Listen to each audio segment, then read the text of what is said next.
Hi guys, welcome back. Do you feel like you struggle getting the proper forward shaft lean and release in your golf swing? So do you feel like as you're coming through the golf shot, you tend to flip the club? You can't really get that down and through contact like you see with the pros, those nice shallow divots every time. You tend to pick the ball off the ground and don't really feel comfortable unless your ball has a little bit of grass or it's kind of fluffed up in the turf. Well, this is a great video for you, and I'm going to teach you the proper technique. So even if you get a ball on those bare lies, you're going to be able to hit it dead solid every single time. And we're going to work on a great drill that anybody can do, and you can even do this in your yard if you don't have access to a golf course at all times. And then we'll take it out and hit some balls on the range too. So first off, let's talk about where the flip, the early release, the standing up out of the shot comes from. Most of the time when I see this, a player is setting up the golf ball, and instead of the hips rotating out of the way, getting some forward shaft lean and then coming down and through that shot, what'll happen a lot of times is the hips will bump forward instead of rotating. And then to make room to hit the ball, because my hips are kind of in my way here, I'm going to stand up and I'm going to flip with my wrist to try to hit that ball. So I'm going to bump and then I flip with my wrist a little bit. I could also do the opposite of that, which would be stay back on my right foot, pivot, and then flip to be able to reach the ball there. So either way, I'm starting with bad hip movements and then I'm compensating with my hands working differently through contact. What I'd like for you to do is to go ahead and set up at contact, and I want you to really work on the compression line like we talk about in the Top Speed Golf system. So as I'm coming down through this ball, I'm going to simulate where I'd be at contact.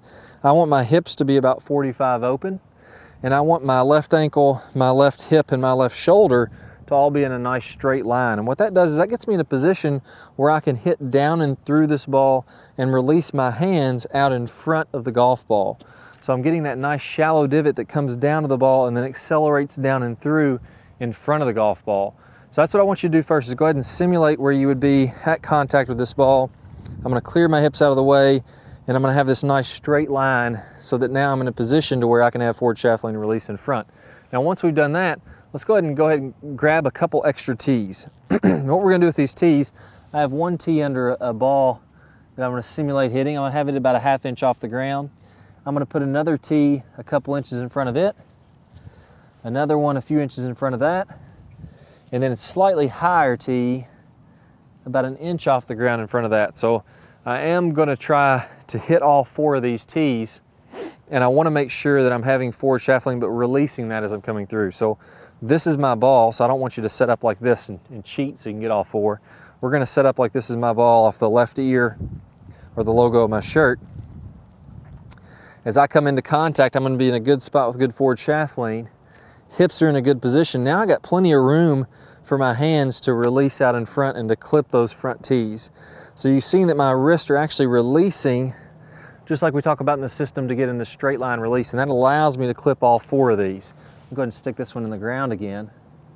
And now you'll see as I make a practice swing, I should be able to get all 4 of these out of the ground, no problem, and I'm not even going to take that big of a divot. There we go, knocked all 4 of them over. 4th one popped out of there. These 3 are knocked over. That's going to allow you to come down and through. So go ahead and practice that, you know, a good 50 to 100 times, clipping those tees every time. And then we'll go ahead, we'll set this ball down, and I'm going to visualize those same 4 tees in front as I'm making a swing.